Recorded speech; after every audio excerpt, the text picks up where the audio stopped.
The night before my wedding, I heard my fiancé laughing with his friends, saying I was just a placeholder until someone better came along. The next morning, I walked down the aisle, not to marry him, but to destroy him, in front of everyone he ever wanted to impress. If you've ever dreamed of seeing justice served cold, hit that subscribe button. Like this video and share it with someone who needs to hear that betrayal doesn't have to break you, it can make you unstoppable. Let's dive in. The night before my wedding, I heard my fiancé laughing with his friends, saying I was just a placeholder until someone better came along. The next morning, I walked down the aisle, not to marry him, but to destroy him in front of everyone he ever wanted to impress. If you've ever wanted to see justice served cold, make yourself comfortable. Like this, share it with someone who needs a push, and stay with me, because what happened at that altar is the reason I still believe in truth, even when love fails. The quartet swelled to Pachelbel, and 200 guests rose as one. White petals blurred under the soft lights, the scent of peonies curling through the nave like a memory you can't quite place. I felt the weight of silk, the pull of a veil, the warmth of a bouquet pressed to my ribs. But under the lace, against my thigh where no one could see, a flat envelope thudded like a second heartbeat. "Ready, Miss Carter?" the coordinator whispered. I smiled with a poise I had practiced in 1,000 charity galas and corporate rooms where men spoke to my resume while looking past my face. "I am." At the end of the aisle, Daniel Whitmore stood waiting. He wore elegance like a birthright, black tuxedo, pale carnation, shoulders squared before a future he thought he'd orchestrated to the last camera flash. The Whitmore name glimmered above him even here: sponsors, donors, magazine covers, a lineage polished by wealth and public benevolence. To his left sat his mother, Margaret, the city's philanthropist-in-chief, already dabbing at the corners of her eyes. To the right, his sister Lila clutched a bouquet identical to mine, smiling the way you smile when your favorite book finally gets its movie adaptation and the casting is perfect. They loved me, both of them. Why wouldn't they? For 3 years I'd been everything: convenient, capable, loyal, a soft place for their son to land between boardrooms and coastal flights, a woman who could slide naturally into a family portrait without requiring anyone to shift. My heels began their quiet procession over the runner. 1 step. 2. Every pace forward pulled me backward to 12 hours earlier, when a concierge with a discreet smile had opened a door at the Langford Hotel and let me into the belly of the bachelor party. I had brought cufflinks, his grandfather's, brushed silver, the ones Margaret had entrusted to me with a trembling hand, saying, "He'll be steadier with these on." I had been steady already, I just hadn't admitted it. Beyond the cracked lounge door, laughter like glassware clinking, the fizzle of expensive whiskey, Daniel's voice, warm and bright and hollow. "Relax, Blake. She's perfect on paper. The trust. The relationships. She adores me." A chorus of approval, a clatter of ice. Then the sentence that rearranged the furniture in my soul. "Temporary," he said, amused. "Until someone more suitable comes along. A better Whitmore, if you will." By the time the word suitable reached me, the cufflink box had grown hot in my palm. The velvet left a pattern on my skin when I closed my fingers. I did not cry. The crying, I sensed, was a luxury I could no longer afford. 3 hours later my apartment lights were on and my laptop was open, the cooling fan a steady wind at my ear. I was Daniel's fiancé. I was also the operations mind he boasted about when investors asked how Whitmore Capital had scaled so quickly. Access was not a lock for me, it was a hallway. I walked it room by room with the precision of someone assembling a clock from the inside, email threads with subject lines that read like lullabies, shells within shells, numbers that didn't quite add up unless you tilted them toward the shadows. And then the other voice, the one that wasn't his. A woman whose signature block included the words, "Interim Director," and a private extension I had never seen. Her messages were efficient. Her plans were detailed. Her future assumed my absence. By dawn, the pattern was complete: diverted funds, parked accounts, a path cut through the underbrush of 6 jurisdictions, a merger that would swell the Whitmore empire at the cost of everyone whose pensions were bound to it. I printed what mattered, watermarked it, sealed it, labeled it with a neatness that felt like blasphemy. I hired a photographer, the kind who knows how to vanish. I confirmed a reporter's seat under the mezzanine with an invitation no one would question. And because I am my father's daughter, he taught civics to children who had already seen more than adults should. I placed one final call to a contact who doesn't wear a tux, a woman whose badge means that paperwork becomes consequence. The quartet pivoted to the refrain that told me I was halfway down the aisle. Guests inhaled in unison as if their lungs belonged to a single organism. I could see details now: Lila's chipped nail polish, a cousin's mint gum, the way Daniel's dimple deepened when he saw me, a signal he had trained the world to associate with sincerity. I passed the pew where Margaret sat and felt her hope brush my wrist like a moth. "You are radiant," she mouthed, and my throat tightened with the ache of collateral damage. When people talk about revenge, they talk about fire and applause and the sweetness of turning tables. They rarely talk about the quiet arithmetic of harm, the way you count who will burn simply because they were in the room. At the altar, Daniel reached for my hands. I let him take only one. His thumb found the place where my pulse beat and pressed, perhaps searching for the same sincerity his dimple advertised. "You look, God, Evie. You look like a miracle." I let the compliment hang between us like a chandelier. I watched his eyes travel my face, searching for the girl who had said yes under string lights by the lake, the one who had believed promises made with clean white paper and a blue fountain pen. I watched his gaze settle, confident, reassured by the costume. "We are such faithful worshippers of surfaces." The priest cleared his throat.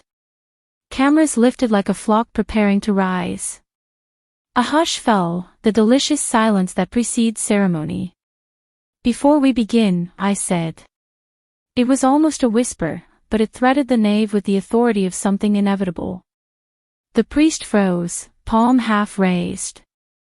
Daniel blinked, still smiling, the trained reflex of a man who has never been surprised on stage. "I want to share a reading." A polite ripple of laughter. Guests settled, hungry for charm.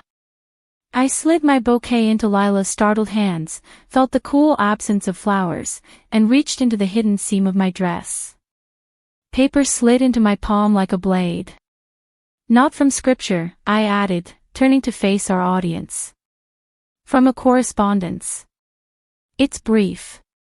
Daniel's smile faltered by a degree only those who knew him could detect. I knew him. I measured that degree. "Once the honeymoon is over and the merger clears," I read, my voice steady, "we'll restructure the board. She won't make trouble. She's too devoted. You'll love Tuscany in the fall." Silence has many flavors. This one had metal in it. A guest coughed and then did not cough again. I lifted my eyes to the mezzanine, where a camera lens narrowed like a pupil in bright light. Several guests shifted, craning for a better view of the bride who had abandoned the script. On the second pew, Margaret's lips formed a small O, her hand going instinctively to her pearls. Lila's fingers tightened around my bouquet until a peony petal sheared clean off and fell like a pale tongue to the runner. Daniel took a step toward me. "Evelyn," he said softly, voice pitched only for me, the way he sounded when convincing a banker to sign. "You told Blake I was temporary," I replied at the same volume, not looking at him. "A placeholder until someone better came along."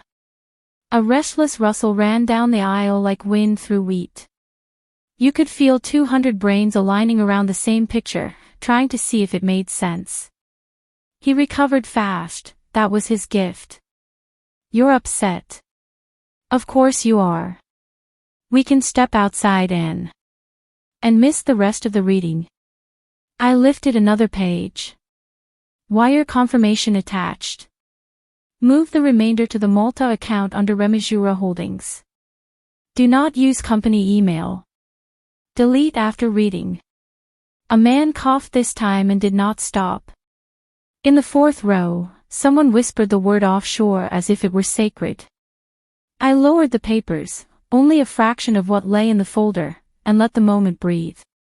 It's a simple trick. Give a crowd one sharp image in silence, and they will finish the painting themselves.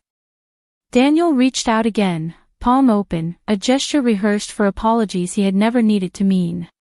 Evie. Don't do this. You did it, I said, not loud, not cruel, simply placing the truth on the table between us like a glass of water. I'm just setting it under better light. Movement at the back of the church. A pair of quiet suits paused at the threshold, badges briefly flashed to the usher who suddenly forgot what it means to usher. The photographer I'd hired drifted sideways near the organ, twin shutters clicking like wings. Margaret stood. It was almost unconscious, the way mothers stand when the room tips and they need to steady it. Daniel, she said, the question built from 1,000 lullabies and PTA meetings and ribbon cuttings. Her voice struck something in me that made my chest hurt. I could have stopped there. I could have turned the papers to confetti and spared her. There is always that fork, the mercy that leaves rot beneath the floorboards, or the pain that finally lets clean air in. Mr. Whitmore, one of the suits said evenly, and the church turned its head as one organism again. Daniel didn't look. He was still watching me, calculating angles with a speed that had made him rich and dangerous. He was working the levers, the switches, the charm, he was looking for the trapdoor. Listen to me, he murmured, every syllable a promise, a polished key. We can fix this. I can fix this. The thing about keys is that they only work on doors you have a right to open. I felt the envelope's remaining weight against my palm, the emails I had not read yet aloud, the wire slips, the names that would make the guests gasp in a different register. I could taste the moment to come, the minute when denial gives way to physics, when gravity does what it was built to do. The quartet, uncertain and human, began to falter, the violist missing a note and rescuing it, the melody wobbling like a bird that has flown into glass. Somewhere a phone buzzed. Somewhere a child asked a question too softly to be shushed. I looked at Lila. Her freckles stood out suddenly, dark against a face that had gone the color of paper. Our eyes met, and I knew she knew. Not the details, the shape. The outline of a brother carved from brightness, hollow inside. Evelyn, the priest said, flustered, perhaps we should. Yes, I said. We should. I lifted the final page in my hand, not the worst one, not yet, not the one that would make the room pull back like a tide. That was for later, if later was required. This page was enough for now. Enough to begin the truth. In his own words, I said to the people who had come to witness a promise, the man I was supposed to marry calls this a strategy. I call it theft. I call it deceit. I call it the reason I will not be speaking any vows today. Then I turned to Daniel fully and, in the gentlest voice I had, the one you use when you are done performing, I said, step back from me. He did not move. For the first time since I had known him, he did not know how. At the back of the church, the doors opened all the way. When those doors opened and the two federal agents stepped inside, a pulse of cold air seemed to roll through the church. But before that moment could fully crash into the guests, before the gasps could become questions, I need to take you back, to the night before, when the fuse on this entire day was lit. The Langford Hotel had always been Daniel's playground. Crystal chandeliers, staff trained to anticipate needs before they were spoken, and a penthouse bar where you could order a vintage whiskey without opening a menu. I had no intention of going there that evening. My night was supposed to be quiet, a bath, an early sleep, a head clear enough to carry my vows without a tremor. But then Margaret called. Her voice was warm, the kind of warmth you feel in your bones when you've lost your own mother. Evie, darling, she said, I forgot to give Daniel his grandfather's cufflinks. They're in the velvet box in my study. Could you take them to him tonight? It will steady him for tomorrow. Steady. I smiled at the word, even as my fingers closed around the small box. It had weight for its size, the silver inside clinking faintly as if impatient.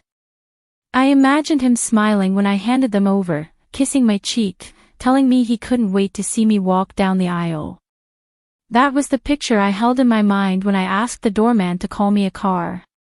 The Langford's night manager recognized me immediately. "Evening, Miss Carter," he said, with the kind of practiced deference reserved for guests whose names end up on donor lists. "Bachelor parties in the Green Lounge." The Green Lounge was a space hidden behind two sets of double doors. The first opened to a velvet-floored anteroom where music was just a muffled hum. The second, when left ajar, gave you the kind of glimpse you weren't supposed to have: leather chairs, the clink of ice against crystal, the low rumble of men who believe they're unobserved. I lifted my hand to knock, and then I heard it, Daniel's laugh. It was the sound that had once pulled me across a crowded gala floor, the sound that had made me think he saw me in a way no one else did. Only this time, it carried a different edge. "Relax, Blake," he was saying. "She's perfect on paper. Trust fund, connections. Completely devoted to me." The chuckles that followed were joined by the deeper voice of another groomsman. "And you're sure you're ready to lock it down?" "Ready." Daniel snorted. "She's temporary. Until someone better comes along. More suitable for the long term." The words slid into me like ice water. My hand, still holding the cufflink box, lowered slowly. Suitable. Temporary. I wanted to open the door, hurl the box at him, demand an explanation that could never be good enough. But instead I stood perfectly still, the way you do when you've stumbled upon a wild animal and you're not sure if it's going to bolt or charge. I don't know how long I lingered there, but when I finally turned away, my hands were steady in a way they hadn't been before. If I had confronted him in that moment, the night would have been loud and messy and filled with apologies he knew how to deliver. But I was past apologies. This wasn't just about my heart anymore. I had been in his office, seen the coded spreadsheets, overheard calls he took in other rooms. I'd ignored the whispers in my gut because love, I thought, meant giving the benefit of the doubt. Tonight, I decided, it meant something else. Back in my apartment, I set the cufflink box on the counter. The velvet looked too soft for what it contained now. I powered up my laptop, heart pounding not from heartbreak, but from focus. Being Daniel's fiancé had given me full administrative access to Whitmore Capital's internal systems. Not because I'd asked for it, he'd insisted. "You're part of this family now, Evie," he'd said once, handing me passwords like they were wedding favors. I knew where to look. Offshore wire transfers masked as consultancy fees. Expense reports padded with meetings that never happened. A board member whose personal account balance was strangely synchronized with Daniel's miscellaneous investments. And then there were the emails. They started innocuously, terms of a merger, draft press releases, but threaded between them were messages from a woman named Celeste Vaughn. The name sounded familiar because she sat on the board, the same board Daniel planned to restructure after the honeymoon. Her tone in those emails was clinical about the business, but personal about Daniel. "When she's out of the way," one line read, "we can align the company with our vision without distraction." I felt my face flush hot, then cool again, the anger cycling into something sharper. I opened a secure folder and began dragging copies of every incriminating file inside. By the time the clock slid past 3 a.m., I had enough to bury him in both the court of law and the court of public opinion. I made 3 calls before dawn. The first to a financial crimes investigator I knew through a former client. The second to a reporter who owed me a favor. The third to a photographer whose best work had been published without a single person noticing he'd been in the room. The plan wasn't born all at once. It crystallized in layers as the sky began to pale over the city. I imagined walking down that aisle, every guest leaning forward to see the dress, the flowers, the smile. I imagined the stillness right before the vows. And I imagined tearing that stillness apart. By sunrise, the files were encrypted, printed, and sealed in a cream envelope. The kind of envelope you use for wedding vows. When I finally closed my laptop, I felt the first sting of exhaustion behind my eyes. But it wasn't from lack of sleep. It was the weight of knowing that tomorrow, I wasn't walking into a marriage. I was walking into a reckoning. The morning of my wedding, or what everyone thought would be my wedding, arrived with an unsettling serenity. The city outside my window was just waking, sunlight spilling between skyscrapers in soft, gold ribbons. I stood barefoot in my apartment, holding a coffee mug I hadn't sipped from, staring at the cream-colored envelope resting on my desk.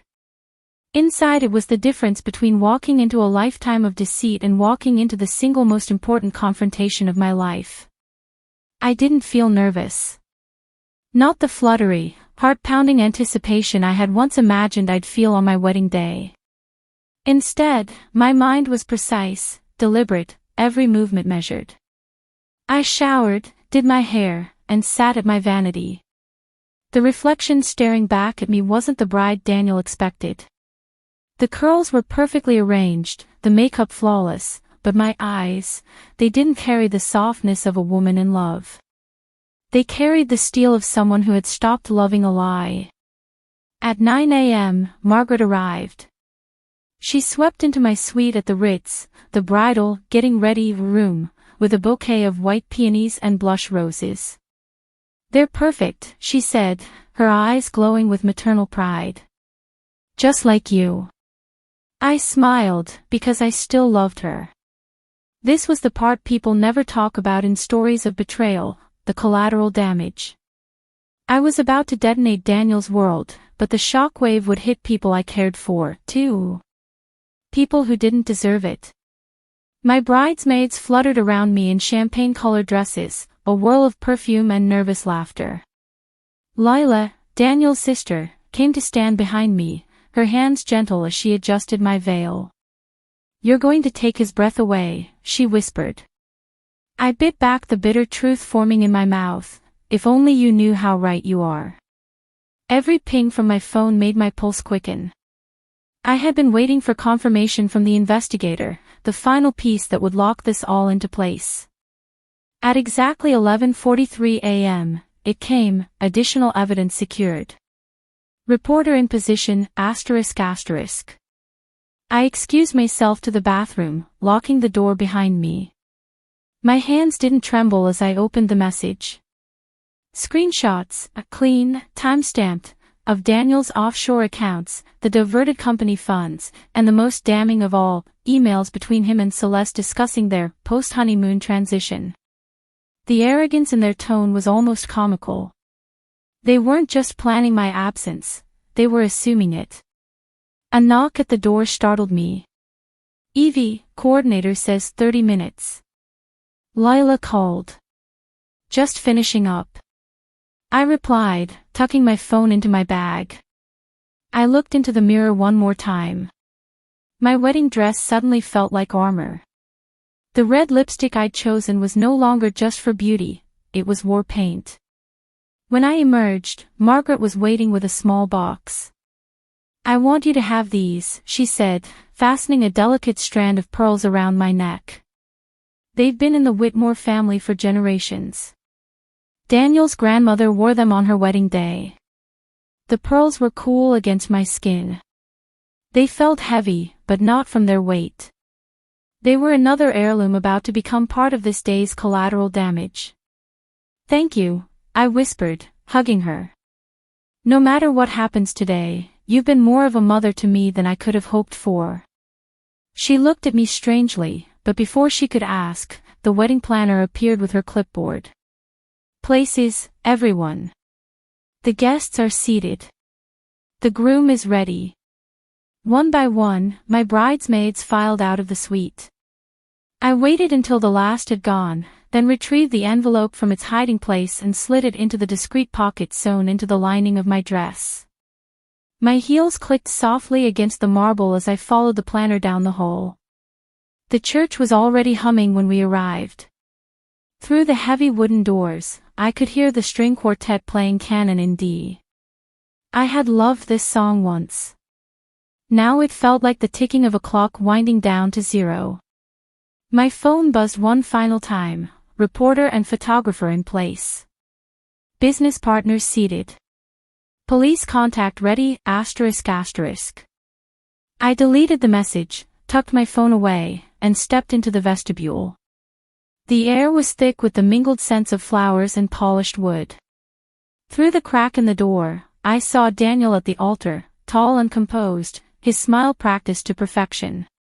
He had no idea that in less than 5 minutes, that smile would disappear forever. Yes, I told the coordinator, my voice wrapped in silk. I'm ready. The doors opened. The swell of music hit me like a tide as the church doors swung open. Every guest rose, their faces turning toward me, eyes scanning the dress, the veil, the pearls, the picture-perfect scene they'd come to witness.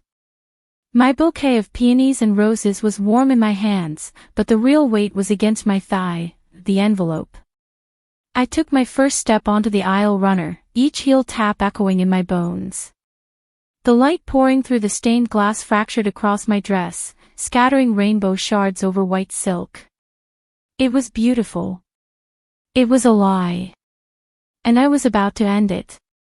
I saw Daniel clearly now. His jawline sharp under the soft glow, tuxedo flawless, boutonniere perfectly pinned. His smile was pure Whitmore charm, the same smile that had landed him investors, charmed gala crowds, convinced me once upon a time that he was my future. It wasn't for me now. It was for the performance, for the illusion. The guests whispered in admiration. She's stunning. Like a movie. Perfect couple. Their words felt like glass pressing into my skin. I thought of the truth they didn't yet know, and my grip on the bouquet tightened. Halfway down the aisle, I let my eyes drift to the front row. Margaret sat with her hands folded around a monogrammed handkerchief, her face already glowing with tears. Lila, radiant in her bridesmaid's dress, practically bounced with excitement. Beside her, a man I recognized from the guest list, Blake, Daniel's longtime friend, gave me a nod that felt smug. He had been there in the lounge last night. He knew exactly what Daniel had said. He wasn't surprised, he was complicit. I kept walking. The music swelled again, wrapping around the space like satin ribbon. I could feel the eyes of the photographer, not the one hired for the wedding, but the one I'd brought in myself, tracking me from the side aisle. Every detail mattered now. Every angle. Every expression. 3 steps from the altar, I caught sight of Celeste Vaughn. She was seated just behind the front row, her navy dress impeccably tailored, diamonds catching the light. To the untrained eye, she was simply another high society guest. To me, she was the woman Daniel had been writing to about our vision and when she's out of the way. I felt my pulse steady rather than race. I was ready.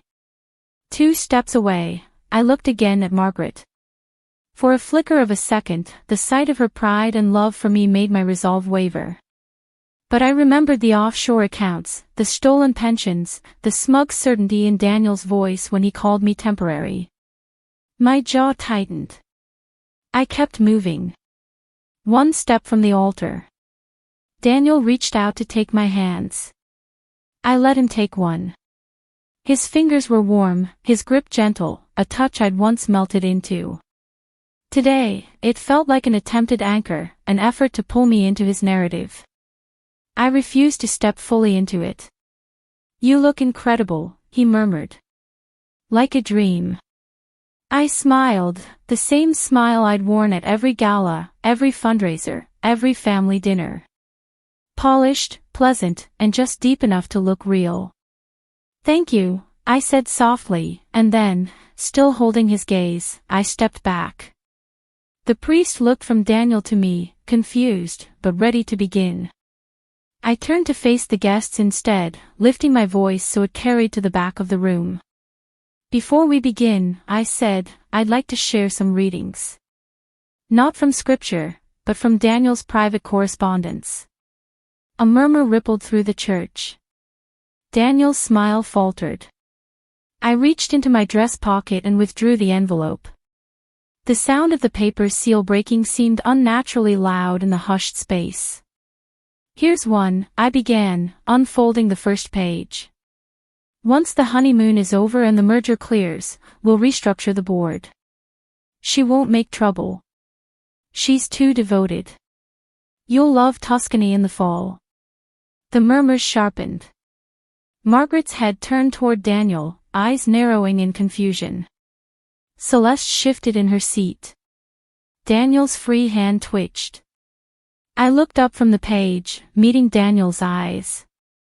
Recognize it? Evie, he said, his voice low, coaxing. We should talk, privately.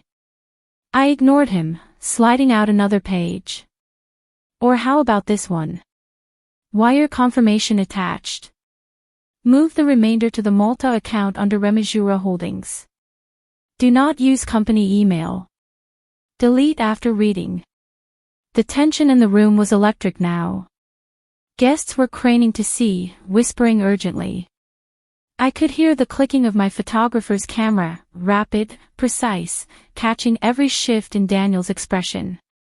Daniel stepped toward me, his voice hardening. Stop this. No, I said calmly.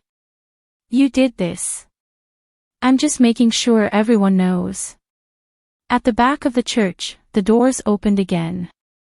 Two figures in dark suits stepped inside, scanning the room. My timing was perfect. My heart wasn't pounding from nerves, it was pounding from precision.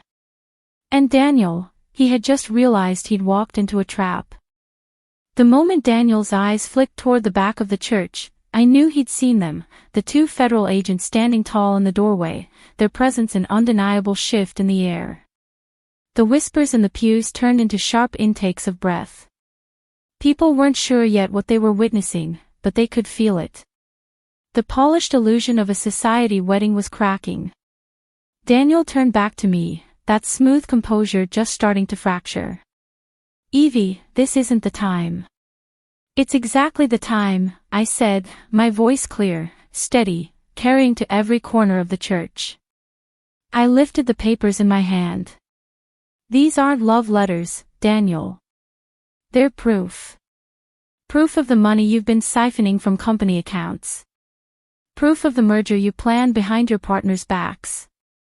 Proof that this entire relationship was nothing but leverage for you. Margaret rose to her feet in the front pew, confusion and disbelief etched across her face. Daniel, what is she talking about? Her voice cracked like porcelain. He shot her a pleading look. Mom, don't listen to this. But I cut in, stepping forward, letting the train of my dress drag over the aisle runner like a slow fuse. Maybe the board will listen. Or the employees whose pensions you gambled away. Or the SEC agents at the back, who've been waiting for this moment as long as I have. All eyes swung to the men in suits now moving up the aisle. A heavy silence fell, the kind that makes your heartbeat sound like a drum in your own ears. Celeste Vaughn shifted uncomfortably in her seat, her diamond earrings catching the light as she glanced toward the side exit. I smiled, a small, razor-sharp thing, and turned a fresh page. Oh, and here's one to Celeste. Dated 2 weeks ago, once she's out of the picture, we can finalize the transfer. The honeymoon will be the perfect cover. A ripple of shocked murmurs tore through the guests. Celeste's jaw tightened, but she didn't speak. Daniel lunged forward suddenly, his hand closing around my wrist. Enough, he hissed. I yanked free, the papers still in my grip. No, Daniel. This is me returning the favor. You handed me the truth last night. Today, I'm handing it to everyone else. The agents were halfway down the aisle now. The official photographer had stopped shooting altogether, but the one I'd planted was still at work, capturing every second, the way Daniel's perfect smile had drained away, the way Celeste kept inching toward the aisle, the way Margaret's hand shook as she clutched her pearls. Lila stood frozen among the bridesmaids, her eyes darting between me and her brother, trying to reconcile the man she loved with the man standing here, cornered. I took one last step toward the altar, my voice like glass on stone. Daniel Whitmore, you told your friends I was temporary. You told your mistress I was disposable. But you forgot one thing, I was listening. And I'm not disposable. Not today. Not ever. The taller agent finally spoke, his tone professional but unyielding. Mr. Whitmore, we need you to come with us. A gasp rolled through the congregation. Margaret turned her face away, as if she couldn't bear to watch. Lila whispered something under her breath, the words lost in the growing chaos. Daniel's mask shattered completely then, no more charm, no more smooth control. Just naked panic. Evie, we can fix this, he said, reaching for me one last time. I stepped back, out of his reach. You can't fix what was never real. The agents took him by the arms, guiding him away from the altar. Cameras flashed. Guests murmured. Somewhere, a child began to cry. Celeste stood abruptly and slipped toward the side exit, but my photographer followed, lens trained. She wouldn't get far. I turned toward the aisle, the papers still in my hand, the music now long forgotten. And then I walked. Alone. Head high. Past the stunned faces, past the gasps and whispers, past the life Daniel had tried to script for me. The spring sunlight was waiting at the church doors. So was the crowd of reporters I'd invited. They surged forward, microphones raised, questions flying. But I only said one thing, justice arrives on time today. And then I smiled, not for them, not for the cameras, but for myself. Because this was only the beginning. The sunlight outside the church was blinding after the dim hush of the sanctuary. Cameras clicked in rapid succession, voices tumbled over each other, and microphones were thrust toward me as if they might catch more than my words, as if they could snatch the heat radiating off the moment itself.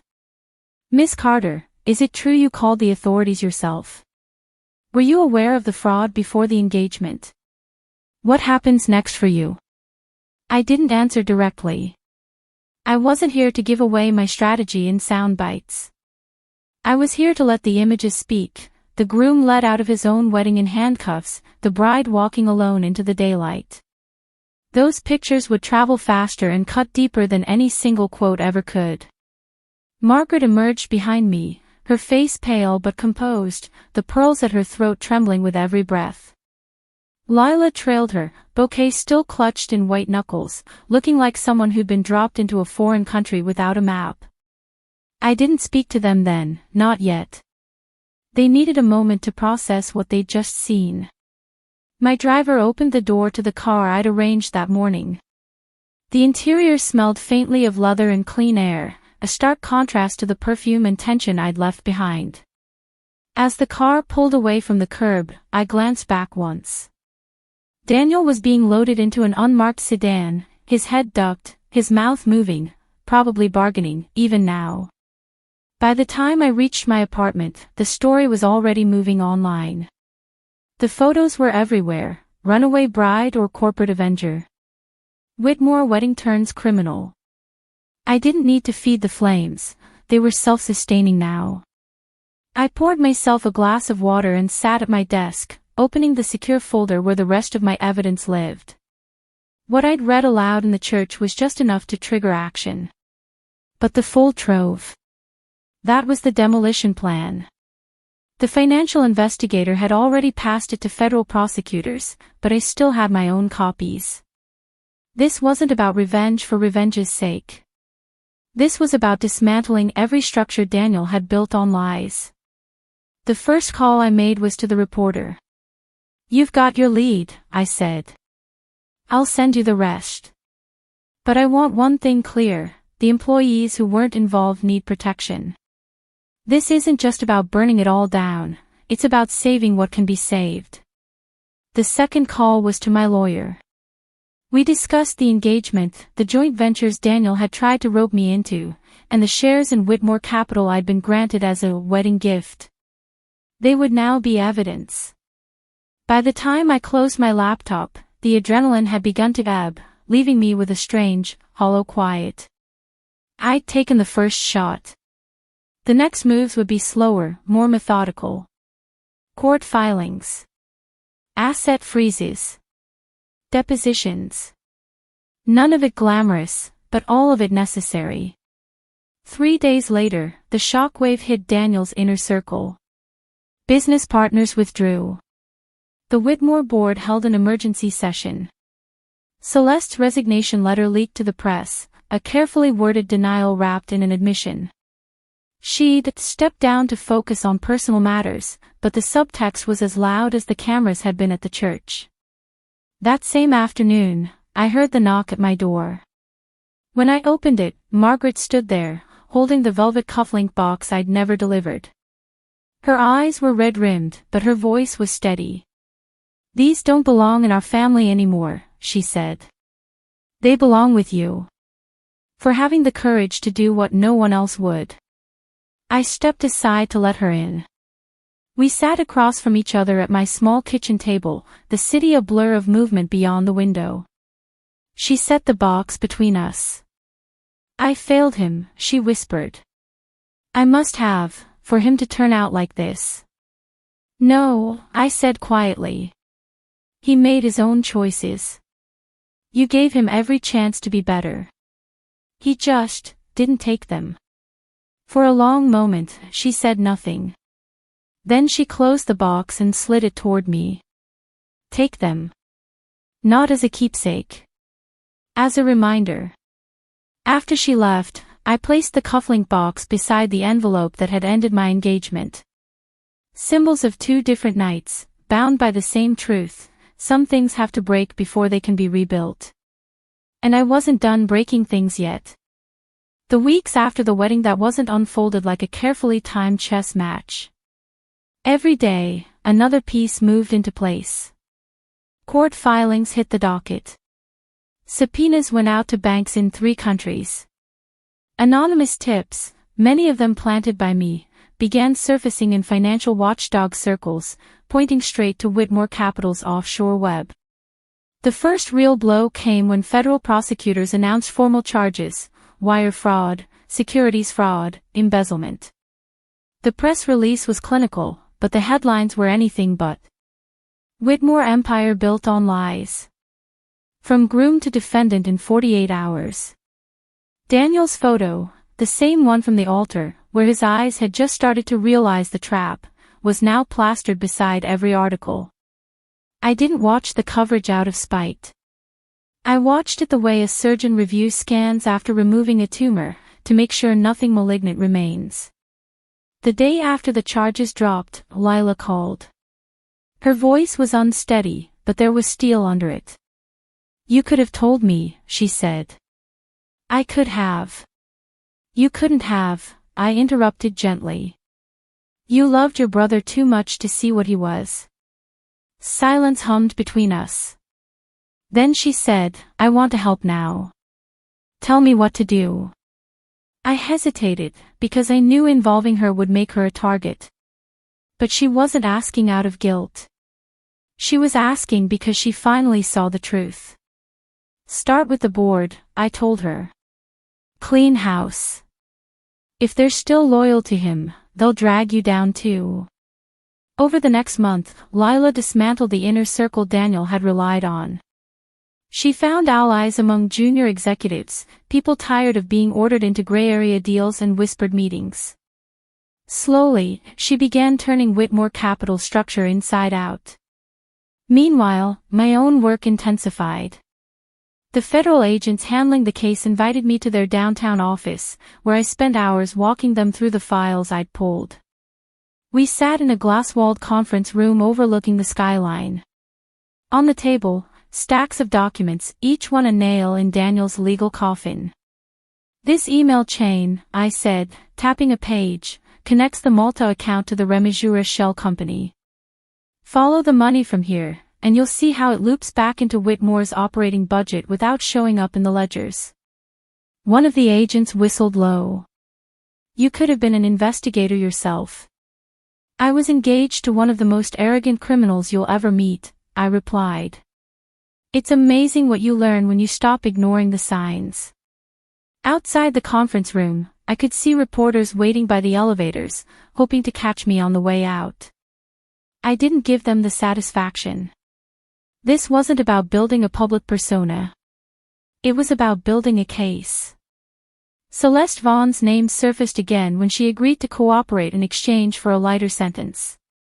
Her testimony would confirm the offshore transfers, the merger plot, and the personal relationship that made her Daniel's willing co-conspirator.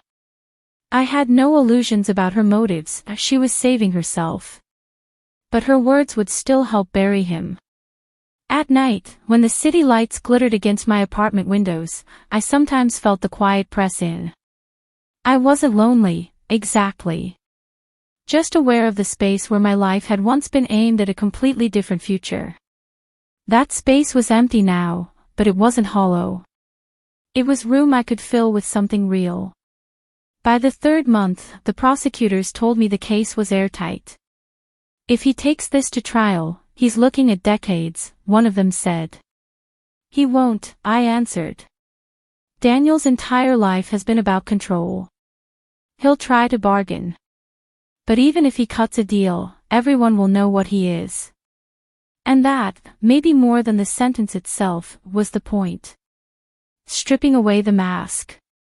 Making sure no one, anywhere, could ever look at him without remembering the day his empire collapsed under the weight of its own lies. The wedding dress was still hanging in my closet, untouched since the church. One night, I stood in front of it for a long time, running my fingers over the fabric. It wasn't a symbol of what I'd lost anymore. It was a reminder of what I'd chosen, truth over illusion, justice over silence. And as the trial date loomed on the calendar, I knew the best part was still to come, watching him face the one thing he'd spent his life running from, consequences. The courthouse steps felt like a stage that morning. Reporters crowded behind barricades, their cameras clicking in a constant, metallic rhythm. The late autumn air bit at my cheeks as I climbed toward the entrance, my heel striking the stone with deliberate precision. Inside, it smelled faintly of paper and varnish, the scent of bureaucracy and judgment. Daniel was already seated at the defense table when I entered the courtroom. He wore a charcoal suit, perfectly tailored, but it couldn't disguise the changes prison had started to etch into him. His shoulders were tighter, his eyes sharper, scanning the room not with charm but with calculation. He saw me. I met his gaze and didn't look away. It was the first time in months we'd been in the same room, and neither of us flinched. The prosecution's table was piled with boxes, each neatly labeled, evidence that had once lived on my laptop and in my filing cabinets. The lead prosecutor, a woman named Karina Holt, gave me a small nod as I took my seat in the gallery. Today wasn't my turn to testify, but my presence was deliberate. I wanted him to know I would be here, every day, watching. The opening arguments were a study in contrast. Karina was measured, laying out the case like a clean architectural blueprint, every count of fraud, every offshore transfer, every false statement to shareholders. She spoke of broken trust, of employees blindsided by vanished pensions, of investors whose money had been siphoned into shell companies. Daniel's lawyer countered with theatrics. He painted me as a disgruntled ex-fiancé, seeking revenge for a broken engagement. I almost smiled at the predictability. Karina let him speak, then rose with a single printed sheet in her hand. This, she said, is an email written by the defendant to Celeste Vaughn during the engagement in question. It outlines his plan to leverage his marriage for corporate control and then remove his spouse from the equation entirely. You will note the date, nearly 6 months before the wedding was scheduled. She handed copies to the jury. The words Daniel had typed, words I'd read aloud in the church, now sat in black and white on 12 sets of knees. No amount of theater could erase them. Testimony began with former Whitmore Capital employees. A senior accountant described the creative accounting Daniel had ordered. A junior executive recounted being pressured into signing off on falsified quarterly reports. Each witness added a brick to the wall closing around him. On the 4th day, it was my turn. I stepped into the witness box, swore my oath, and settled into the chair. The prosecutor began gently, guiding me through my background, my role in the company, my relationship with Daniel. Then came the turning point. "Ms. Carter," Karina asked, "can you describe the events of the night before your wedding?" I told them. The Langford Hotel. The cufflinks.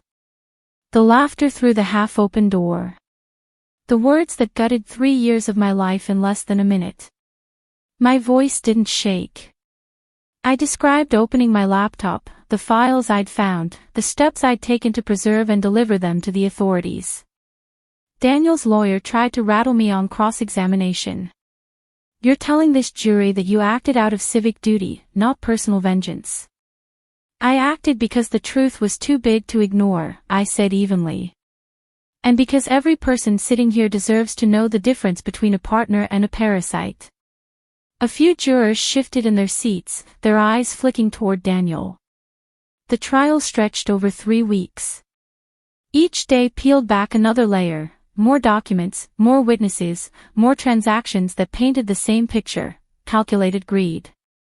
The defense's attempts to humanize him, stories of his charitable donations, his role in the community, only seemed to sharpen the contrast between the image he'd sold and the reality we'd exposed. Margaret testified on the 12th day. She walked to the stand with her spine straight, wearing a simple navy dress.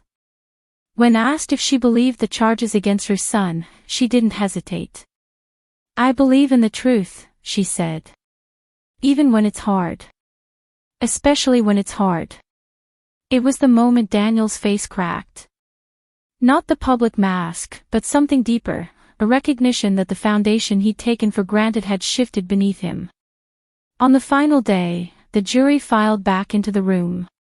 The foreperson stood, verdict slip in hand. The words were clear, ringing in the quiet: guilty on all counts. I didn't cheer. I didn't cry. I simply sat still, absorbing the weight of it. Across the room, Daniel stared at the table, his fingers clenched into a white-knuckled fist. As the judge read the sentence, 15 years, no possibility of early parole, I thought about the church aisle, about the first step I'd taken toward the altar. It had felt like the beginning of an ending. Now, watching him led away, I realized it had been the beginning of something else entirely. The kind of beginning where you finally stop walking towards someone else's story, and start writing your own. After the verdict, the news cycle erupted. Every outlet ran their own spin on the bride who brought down a Whitmore. I couldn't walk into a coffee shop without hearing whispers or catching someone sneaking a photo. At first, it was disorienting. My private life had been laid bare in the most public way possible, and strangers felt entitled to my story. But underneath that, I recognized something else: power. Not the kind Daniel had chased, built on manipulation and masks, but the kind that came from owning my truth so completely no one could weaponize it against me. I didn't waste time basking in the headlines. The morning after sentencing, I was in the office of a real estate broker, signing papers for a new workspace. It was a modest suite in a converted brick building downtown, flooded with natural light. This would be the headquarters for my next chapter, a corporate ethics consultancy dedicated to identifying and preventing the kind of fraud I'd just exposed. The first call I made from my new desk was to Lila. "You ready to burn down what's left?" I asked. She laughed, a short, dry sound. already holding the matches. With Daniel gone, she'd been elected interim chair of Whitmore Capital's board. Her first order of business was an internal audit, the kind that leaves no shadow unexplored. I offered my team's help. Within weeks, we'd uncovered more improprieties, smaller in scale, but equally corrosive, that had survived in the company's bones long before Daniel. Lila didn't flinch. She cut out the rot and started rebuilding from the ground up. Margaret, meanwhile, poured her energy into creating a foundation for corporate accountability. At the launch event, she stood at the podium, her voice steady. "We can't undo the harm," she said, "but we can ensure fewer people are harmed in the future." She invited me to join the board, and I accepted. It felt right, not as an olive branch, but as an alliance forged in fire. The consultancy grew faster than I'd dared to hope. Word spread about the woman who had taken down a major financial player from the inside, and soon, companies were reaching out to hire us before their own skeletons could be discovered by someone else. I found satisfaction in the work, not the adrenaline of revenge, but the quieter pride of prevention. One afternoon, I was reviewing a case file when my assistant buzzed me. "There's someone here to see you. He doesn't have an appointment." I stepped into the reception area and froze. Marcus Hale stood there, tall, calm, with that disarming smile I remembered from a panel we'd both spoken on years ago, before my life detonated. He was a professor of business ethics at a leading university, and unlike most in his field, he had a knack for cutting through theory to the messy realities of human behavior. "I heard what you've been building," he said. "And I think we can do more together." We started with a pilot program, merging my real-world case studies with his academic framework. Within a semester, 3 universities had adopted our curriculum. Working with Marcus was easy in a way I hadn't expected. There was no subtext, no hidden agenda, no games, just a shared commitment to the same mission. As the months passed, our collaboration spilled outside the office. Late-night strategy calls became dinners. Dinners became long walks through the city, talking about everything from philosophy to terrible reality TV. I noticed the way he listened, not to respond, but to understand. It was disarming. One evening, after we wrapped a workshop together, Marcus paused as we walked toward the subway. "You know," he said, "you've built something incredible out of what should have destroyed you." I shrugged, smiling. "Guess I just refused to stay burned." "No," he said, his voice warm. "You rebuilt. And you didn't do it alone. That's harder." I didn't answer right away. Because he was right, the strength I'd found wasn't just in standing alone at the altar that day. It was in the people I'd chosen to stand with afterward. By the 1-year mark of Daniel's sentencing, the consultancy had offices in 2 cities. The foundation had launched a scholarship program for whistleblowers. Lila had stabilized Whitmore Capital and was steering it toward ethical growth. And for the first time in a long time, I felt my life wasn't about reacting to what had been done to me, it was about deciding what I wanted to build next. Marcus and I found ourselves at a small rooftop gathering one evening, city lights sprawling around us. He handed me a glass of wine and said, almost casually, "So, are you ready for your next chapter?" I looked at him, thinking of everything that had led me here, the aisle, the envelope, the handcuffs, the rebuilding. I realized the answer wasn't just yes. It was that I'd already begun. It happened on a crisp spring morning, the kind where the air feels cleaner than usual, like the world's been rinsed overnight. Marcus and I were standing in the botanical gardens, the same place where we'd once held our first public lecture together. This time, though, there was no projector screen, no audience. Just him, a ring, and the quiet confidence of someone who understood exactly what he was asking, and exactly what I'd be saying yes to. I didn't cry. Not because I wasn't moved, but because there was no grief tangled in this moment. No illusions to shatter later. Only truth. Only choice. We decided the wedding would be small, not a spectacle. The guest list fit on a single page. Margaret and Lila were the first names written down. The aisle would be short, the vows spoken in our own words, the reception a dinner under the stars.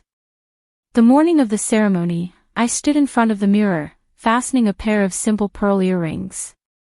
Not the Whitmore family pearls, those were now on display in the Foundation's headquarters as a symbol of transformation.